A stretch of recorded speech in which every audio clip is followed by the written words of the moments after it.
Le yidayimane yetshesi ephuma kwisikolo samabanga phantsi iFort Grey neyinzalelwane yalapha eBhongweni eMonti uTumi Bhalugha. Le ntombazana ineminyaka eli-10 kuphela iza kube ithwele iphondo leMpuma Kapa emagxeni alo kukhuphiswano lwetshesi kazwelonke eNtshona Kapa kwiiveki nje ezintathu ezizayo. UTumi uthi ukudlala itshesi kuyancedisa ekufumaneni amacebo okusombulula nayiphi na ingxaki. Uthi yena imncedisa nakwizibalo. Nendithanda itshesi kukuba iyacingisa kwaye ikuvulela amathuba ukuba uhambe uyobona ezinye iindawo khange ucinga ukuba ungaya kuzo. Ndiqale udlala itshesi ngoFebruwari 2023. Into endincedisa kuyo itshesi incedisa ezifundweni ingakumbi kwizibalo, nangoku ndiyi-top learner kwizibalo.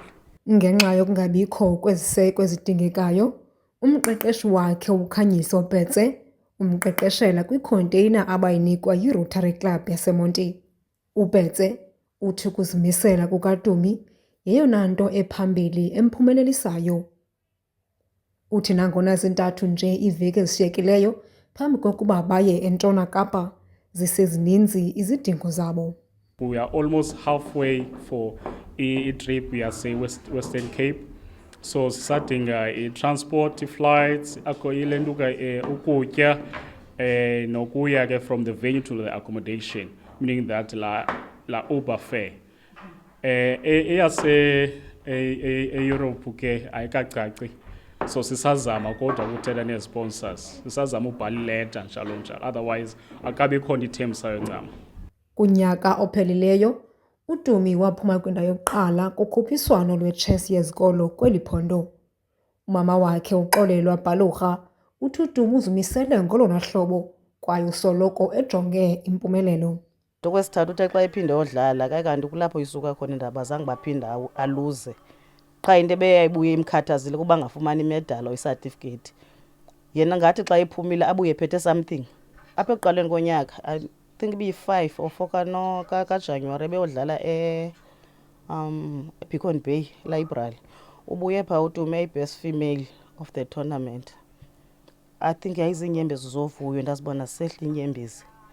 At her age abe yi-best of the tournament.